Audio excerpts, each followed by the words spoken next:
Дэлхийн санхүүгийн түүх. За бид музейдээ дэлхийн анхны актуарч Вильям Морганы бичсэн өөрийнх нь одоо хэвлүүлсэн номыг авчираад байна. За номыг нээж харуулъя. Энд жишээлбэл одоо Морганы өөрийнх нь хийсэн амьдралын даатгалын бас тооцоолууд энд харагдаж байна.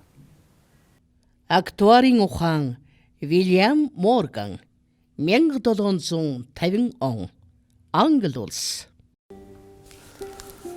Банкуд зээл өгөхдөө тухайн хүн зээлээ төлж чадах болов уу? Зээлээ эргэж төлөх магадлал нь хэдэн өв бэ?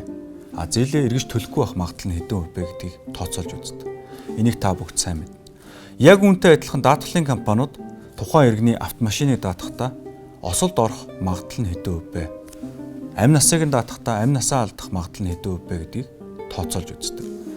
За тэгвэл энэхүү санхүүгийн математикийн тооцоолын аргыг актуарын ухаан гэж бид нэрлэдэг.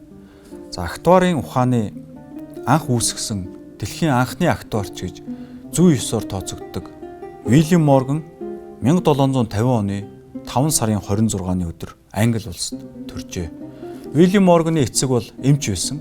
Хүүгээ эмч болохыг маш их хүсч одоо эрүүл мэндийн шинжлэх ухааны салбарт сургуульд хамруулсан байдаг. Гэвч Вильям Морган өөрөө энэ ажилдаа сонирхолтой биш байсан учраас тухайн үед дөнгөж шинээр байгуулагдсан Equitable Insurance буюу амьд даатгалын Equitable компанид актуарчаар ажилд орсноор энэ актуарын ухааны суурь тавигдах нөхцөл бүрдсэн юм а. Дэлхийн санхүүгийн түүхийн музей.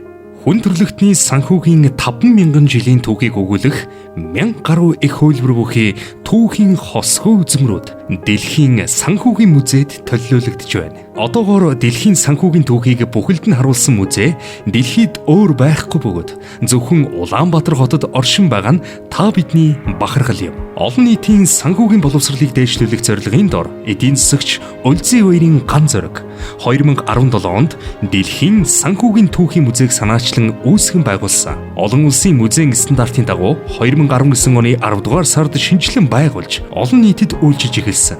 Одоогийн байдлаар 1500 гаруй хүн музейг үзсэн бөгөөд хувь хүмүүс албан байгууллага олон нийтийн зочлох дуртай музей болоод байна. Та Дэлхийн санхүүгийн түүхийн музейг үзэж санхүүгийн мэдлэгээ тэлээрэй. Дэлхийн санхүүгийн түүхийн музей гэсэн Facebook хуудасаар болон 94-93-36 дугаараар холбогдож музей үзэх захиалгаа өгөөрэй. Хүн төрөлхтний түүх бол санхүүгийн түүх юм.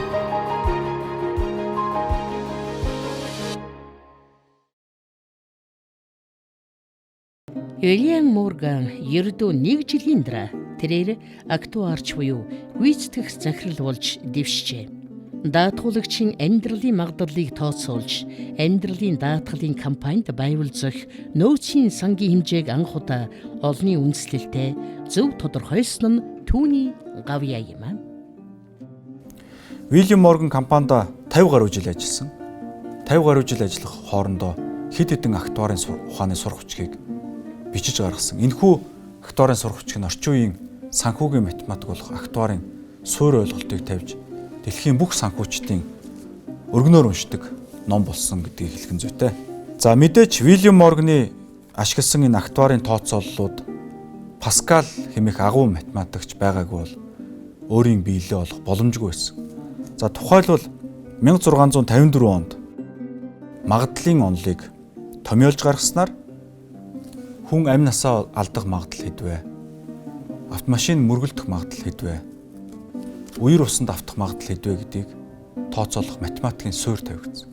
Энэ суурийг Вильям Морган цааш нь хөгжүүлж санхүүгийн математикийн актуарын ухаан болгож хөгжүүлснээрээ орчин үеийн санхүүгийн ухаанд өөрийн маш тод ул мөрийг үлдээсэн юм а.